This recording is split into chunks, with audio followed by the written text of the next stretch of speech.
Tonight on Primetime Politics, supporting the Alberta Premier. Justin Trudeau should butt out.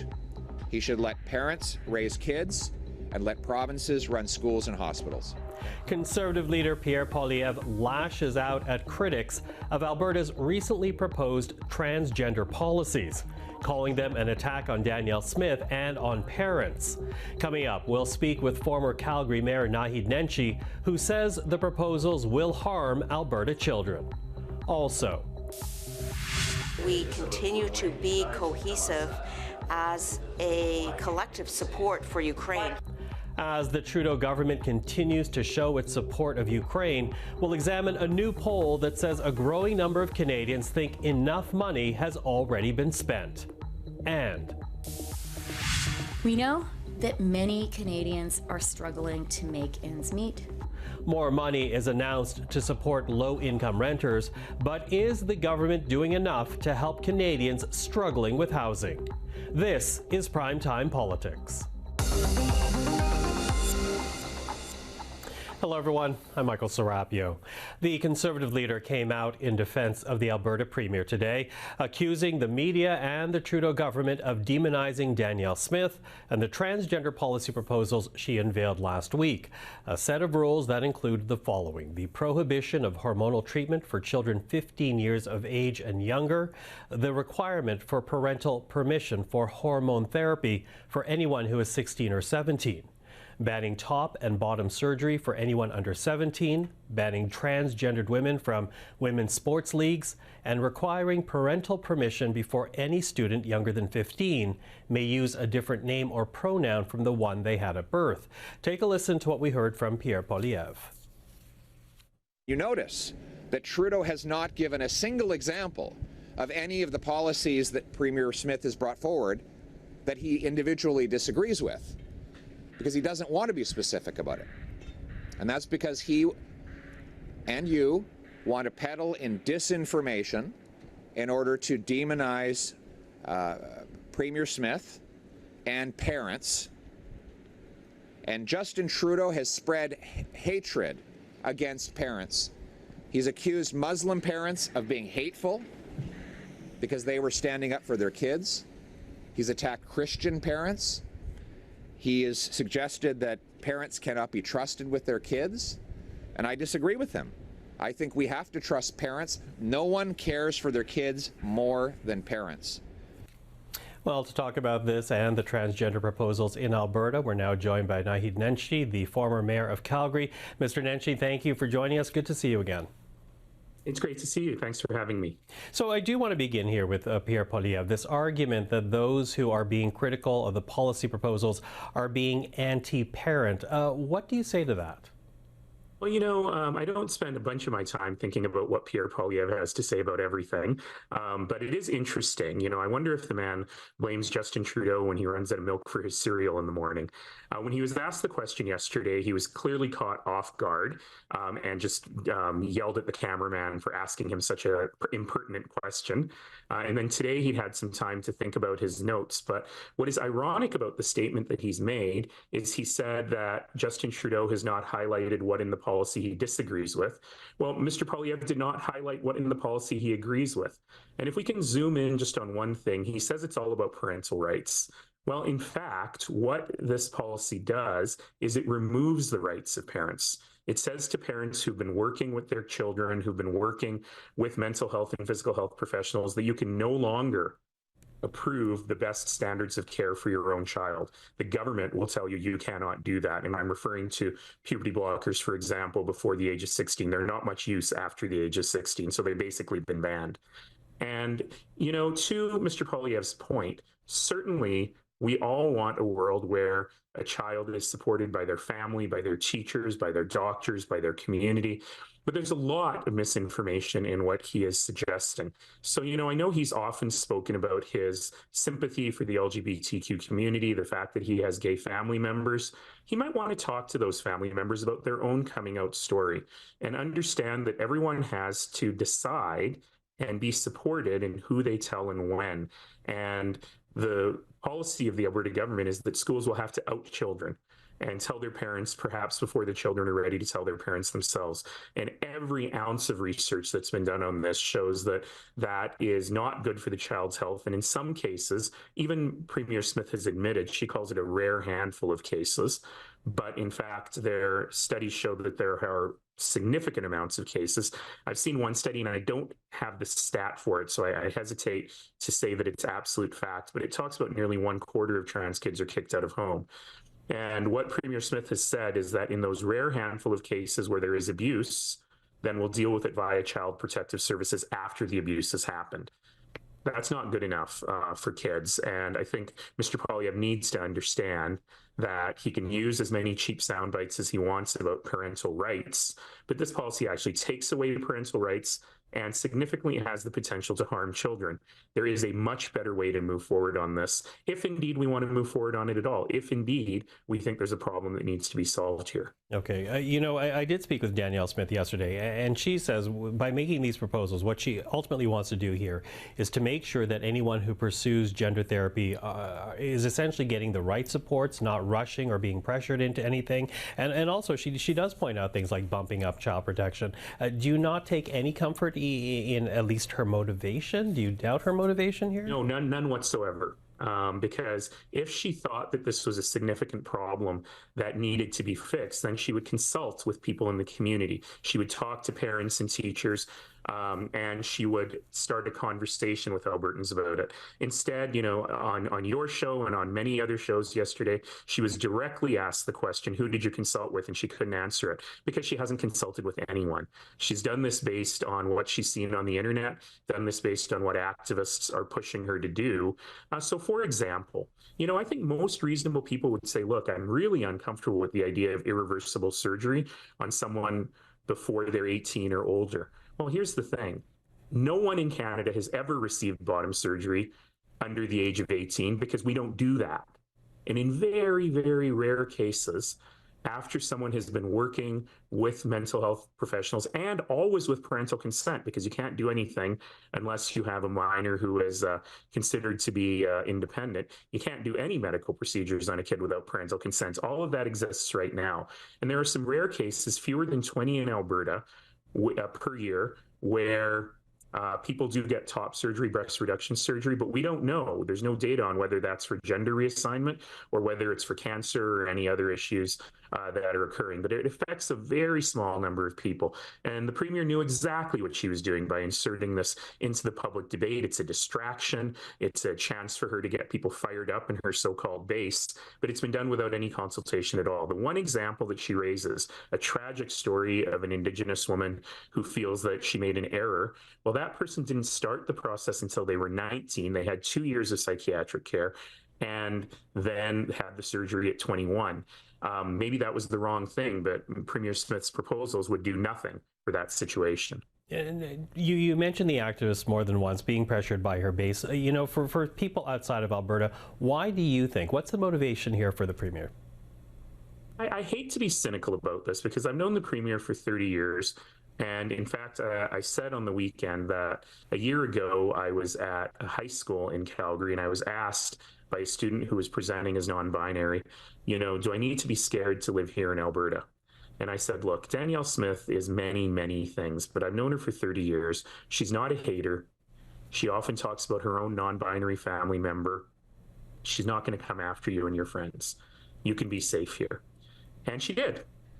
And I don't in my heart believe that she wants to harm kids. I'm certain she does not, but I think she's done the political calculation and realized she's got a leadership review coming up.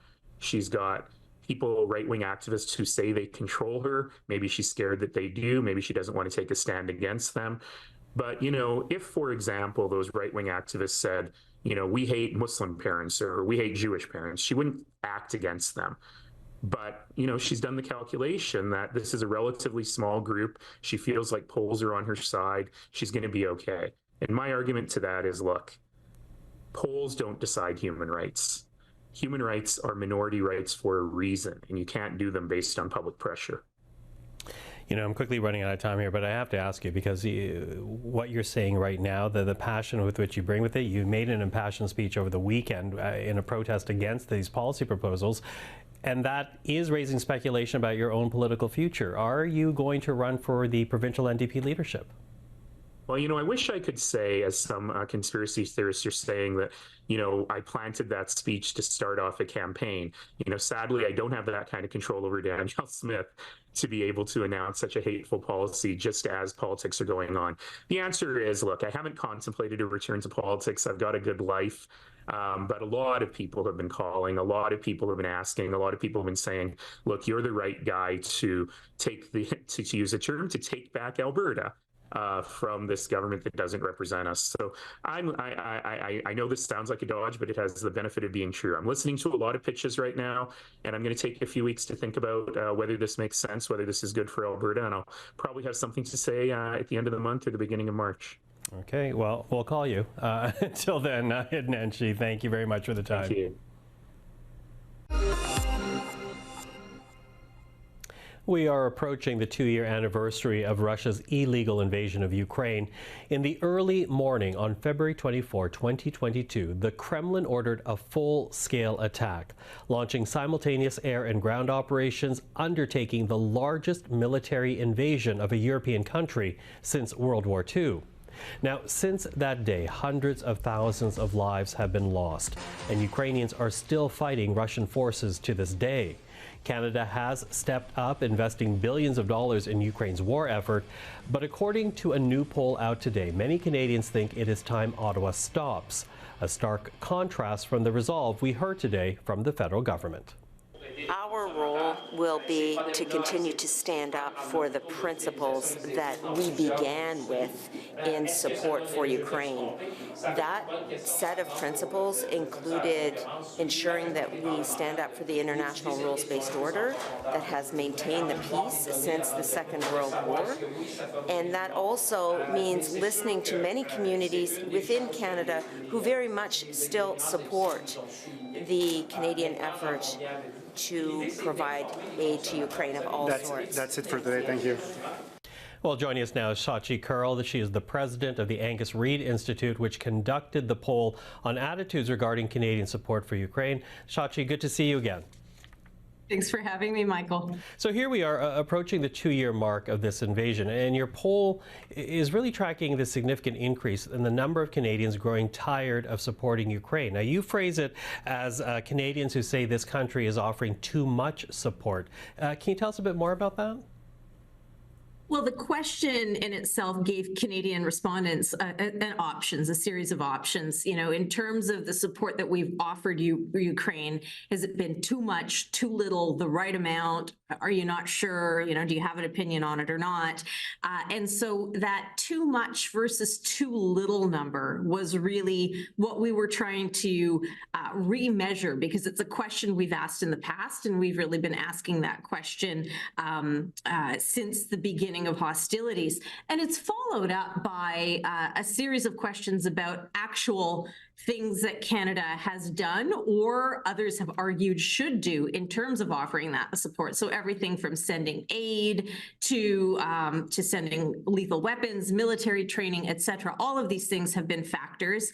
And then broadly, you just want to sort of get that broad question, is it too much or too little? Too much, too little. And we're looking at a graph right now because you've also broken this down into political parties, because you say that in terms of the doing too much, more Conservatives are saying that than any other party. Can you break that down for us? Yeah, for sure. So we do see a split along political lines. And, politics is a pretty significant analysis that we look at through, a lot of lenses when it comes to what's happening with climate policy, with foreign policy, with all sorts of things. And certainly there is a political story to be told. Go back 2 years or even last year when you see a very united parliament and MPs of all stripes saying, we support Ukraine.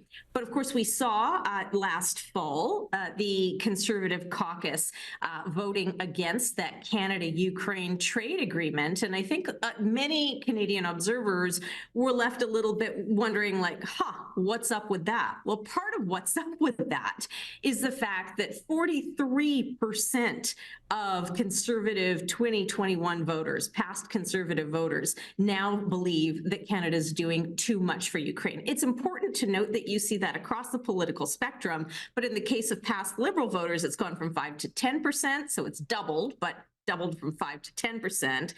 In the case of NDP voters, it's doubled from 5 to 12%. In the case of Conservative voters, it's gone from 19 to 43%. 43% is a really significant segment. It's not the majority of Conservative voters, but it's a big, big segment. And if you are a leader, if you're a strategist, if you're an MP, it's a segment that is conservative. It's a segment you can't really ignore. Okay, so when you looked at that, Shachi, I'm wondering if there was any reasoning that you could pinpoint here. Is that because of money spent? Is that because of the stalemate that we're seeing on the ground? What exactly are the people who are concerned about the support being given saying about their reasoning?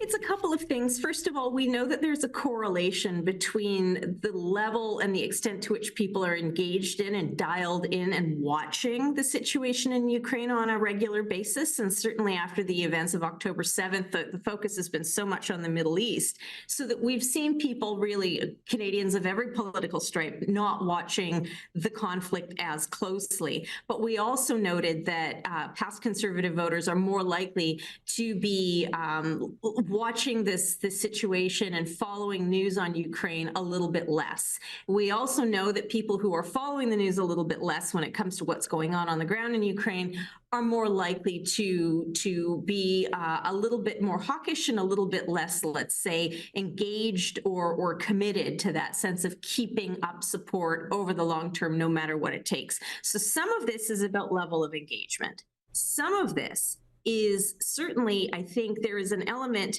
that speaks to that segment of the Conservative Party that aligns and feels an affinity with conservatism and particularly republicanism in the United States, right? They're watching more U.S. news. These are folks who are more inclined to have a better opinion of Donald Trump than don't.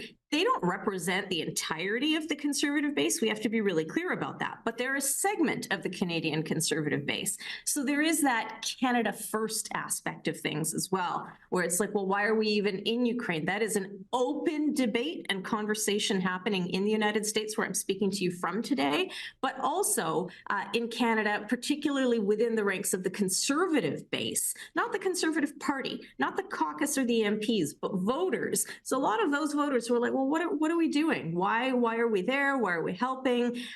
Conservative support bases have always been made up of kind of disparate factions. You've got the small government faction, you've got the more right-wing or hard conservative faction. In the past, that faction has had more to do with issues around social values, things like anti-abortion or LGBTQ2 rights, that type of thing. But now we're also seeing some of that faction also playing a little bit more in the realm of, like, what is Canada's place in the world. So while Conservative voters tend to be among those who say, well, you know, militarily Canada should be out there doing its thing, there is a segment of those folks, but there's also a segment who are increasingly a little bit more domestically focused and saying, well, what are we doing, and what is Canada's role, and should Canada have a role? And you're seeing that, I think, come through a little bit. Well, without a doubt, when I saw the release this morning, it raised my eyebrow. Very interesting to talk to you about this, Shachi. Thank you, and good to see you as always. Nice to see you. Thanks, Michael. Time now for a look at what happened in politics today. Conservative leader Pierre Poilievre is defending Alberta Premier Danielle Smith and her approach to transgender youth policies. He made the announcement in Montreal while also highlighting his plan for addressing auto theft. Trudeau has not given a single example of any of the policies that Premier Smith has brought forward that he individually disagrees with, because he doesn't want to be specific about it. And that's because he and you want to peddle in disinformation in order to demonize Premier Smith and parents I think we have to trust parents. No one cares for their kids more than parents. And that's why Justin Trudeau should butt out. He should let parents raise kids and let provinces run schools and hospitals. Meanwhile, Premier Smith was in Toronto today to meet with the Ontario Premier, Doug Ford. Canada is sanctioning nearly a dozen militants, including senior leaders of Hamas, in response to the October 7 attacks. Foreign Affairs Minister Melanie Joly made the announcement today, which bars Canadians from having any financial dealings with them. Let me be clear, Hamas is a terrorist organization and they will be held accountable for their terrorist attacks. NDP leader Jagmeet Singh says if Liberals do not meet the March pharmacare deadline, their deal is over. The two parties agreed to table a pharmacare framework legislation by the end of last year, but extended the deadline in December. I want to make it clear to the Prime Minister this is serious. He has failed on pharmacare many times in the past. He's promised himself in previous campaigns that he's going to move forward on pharmacare, has broken those promises. Now we have it in our agreement, and I'm going to force him to move forward on it. But Singh would not rule out supporting the Liberals on matters of confidence even without a formal agreement. Health Minister Mark Holland says the talks are ongoing, but the public purse is not unlimited. Looking at how to make drugs more affordable for Canadians and how to take definitive action, but be respectful of the challenging fiscal framework that we're in. We're not in a time where we can just open up and spend an enormous amount of money. So there are points of difference on issues like that. But as I say, we're working through those. And finally, two people involved in the February 2022 convoy blockade in Coutts, Alberta, pleaded guilty to reduced charges. Both were originally charged with conspiring to kill RCMP officers. Instead, Christopher Lissack pleaded guilty to possessing a weapon in an unauthorized place, and Jerry Moran pleaded guilty to conspiring to traffic firearms. They were both given sentences for the time they had already served in custody. Two other men are set to be tried in June for allegedly conspiring to murder RCMP officers who were policing the protest. Ottawa is topping up the Canada Housing Benefit, providing an additional $99 million to support low-income earners by sending them direct one-time payments. It is just the latest as the Trudeau government tries to show Canadians they are moving on affordability and housing issues, while the Deputy Prime Minister also announced $100 million for more shelter spaces across the country. We know that many Canadians are struggling to make ends meet, struggling to juggle all of their bills at the end of the month, struggling to pay the rent. And that's why we've put in place the measures I've announced today. Well, today's announcement is just the latest that we've heard from the Trudeau government when it comes to housing and affordability. And to get an assessment of the impact of these programs, we are now reaching out to economist Mike Moffatt. He's also the Senior Director of Policy and Innovation at the Smart Prosperity Institute. Mike, good to see you. Thank you for joining us. No, thank you for having me. Now, listen, you've been invited to present to the federal cabinet twice now, once in Charlottetown, once in Montreal, really on the matter of housing. So I want to begin here with your take on some of these recent announcements, beginning with the foreign student program. The changes announced 2 weeks ago, really they're meant to address abuse of the system by some private college players, but it's also seen as a way of addressing the housing crunch. Is that just scapegoating? No, it absolutely isn't. That the international student program had run out of control, that we've seen in many provinces, most notably Ontario and to a lesser extent British Columbia. Enrollments go up much, much faster than housing supply. And that's not to blame the international students. It's not the job of an 18-year-old who wants to come to Canada to fix Canada's housing system, but rather it's making sure that our institutions, both public and private, are increasing enrollments at a pace that our cities can handle.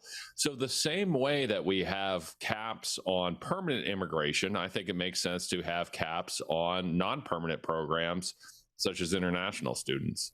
Okay, so that's one policy objective announced. Let's also talk about what was announced just this past Sunday by Chrystia Freeland, the Deputy Prime Minister, because she did talk about extending the foreign buyers restriction. That will be extended by another couple of years. How important is that kind of policy to meet housing needs? Yeah, I think overall it doesn't seem to be making that much of a difference. So this is a policy that we've had for some time now, and I think it really addresses the wrong problem. That ultimately our issues in Canada is that our population is far larger than our housing stock, and we need to build more homes. So, I don't get the sense that foreign buyers have ever been much of a problem in this market. The government seems to think that this policy had been working and continued it on. I don't think it's causing that much harm either, but I don't think it's addressing the root cause. And it would be hard to say that, since we've seen that policy roll out, that it's really made that much of a difference to the Canadian market. Okay, so on the one hand, when you talk about putting a cap on foreign students, you say that will make some sense. This other one on foreign buyers, perhaps not so much. But we have seen these policies roll out. We've heard the Trudeau government also announcing a wartime housing strategy. You yourself, you've talked about the need for this country to adopt a warlike effort. Is the government meeting that call?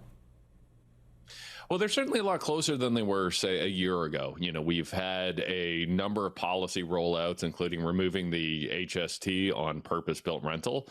And some of the other policies that they've announced are things that the federal government did at the end of World War II when we had a housing crisis. So reintroducing the CMHC catalog of designs, which was a very important tool we had in the 1940s to get more housing built. So those are all very good things. We've had a few other announcements, but there's a lot more to do. And we see that in our housing start data, that we had fewer housing starts in 2023 relative to 2022 due to economic conditions. And the CMHC tells us that we need to be doubling housing starts. So, all of these things are pushing in the right direction, but they don't go far enough, and they haven't been enough to counteract some of the negative economic effects that we're having from higher interest rates and other global policies. Okay, so what else is needed then? Again, you've talked to the government about your concerns. What more do you want to see here? Well, I think part of it is more reforms to the tax system. The GST piece certainly helps. We had a housing crisis in the late 1960s when the first wave of baby boomers were leaving their parents' house and getting apartments. And back then, we had some very nice tax incentives in place to encourage the building of apartment buildings. I think we need to be looking at that. We need to be considering how we build our cities that are low carbon and resilient to extreme weather events. So I think some of the things that the federal government has done on the housing accelerator have been great, but they can push that a lot farther. Looking at rules like parking minimums, looking to build more density around transit lines, the same set of rules that we've seen in British Columbia. So there's no one single policy that's going to solve this. It's going to take, a grab bag of ideas. They've already done some of those, but there's a lot further they can go. Okay, so a number of fronts to be addressed here. But, when you talk about this, Mike, and when we hear the government talk about it, up against the need that Canadians are expressing, it seems that we are right now in this game of catch-up. Will we ever really catch up to the need? I certainly believe we can. It's not the kind of thing that we're going to solve overnight. We didn't get ourselves into this situation overnight. And I think we need to attack it both on the supply and demand side. And there are, again, any number of positive supply instruments that we can look at. And I think the government's made a wise decision on the demand side of, reining back in the international student program, which has had a big impact on our housing market, not just the rental side, but it's also encouraged investors to buy up a lot of single family homes, turn them into student rentals, which has blocked first-time home buyers from the market. So I think we can, but it is going to take some concerted effort from all three orders of government. The federal government can't do this alone. So we need to see the provinces and municipalities do more as well. Mike, we're out of time, but I look forward to our next conversation on this. Thank you for this. Oh, thank you for having me. And that is our program for this Tuesday. I'm Michael Serapio. For everyone here at CPAC, thank you for watching. Primetime Politics will be back tomorrow, but up next, Esther Bégin avec l'essentiel.